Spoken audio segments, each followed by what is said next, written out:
Hiya, how yous doing? I just wanted to update you on why the channel's been a bit quiet lately. As I'm sure a lot of yous know, what happened almost 2 weeks ago when I received an email from the Metropolitan Police to let us know that I was under investigation for breaking Section 22, allegedly breaking Section 22 of the Public Order Act of 1986, which criminalises the stirring up of racial hatred. That was because of an interview I did in June with Dr. David Starkey.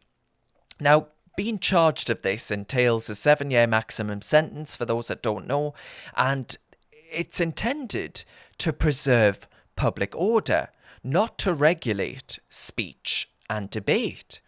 So this is an unprecedented use of the legislation, and I think should concern anyone who believes in freedom of the press and expression. Now, it's my view that the only stirring up of hatred Dr. Starkey was guilty of was against himself. My view is that it was always going to be a naked abuse of taxpayer cash to investigate a vexatious claim like this, and that the police, which often waxes lyrical about how Tory cuts mean it can't function and investigate burglaries and other forms of crime, shouldn't have taken it this far. Now, they might agree, given that last week they announced they were reviewing the decision and cancelled my scheduled interview that I could voluntarily attend.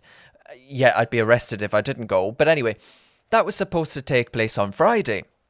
Hopefully they'll reach the right decision. Some have argued that I must be enjoying this. I say not at all, my friends. In fact, the only reason I went public about it and said I'm willing to fight it all the way is thanks to the fact that I'll never forget my police and electoral commission interviews. They're lonely, isolating and horrendous experiences. The process itself is the actual punishment. You've got months, if not years, of litigation.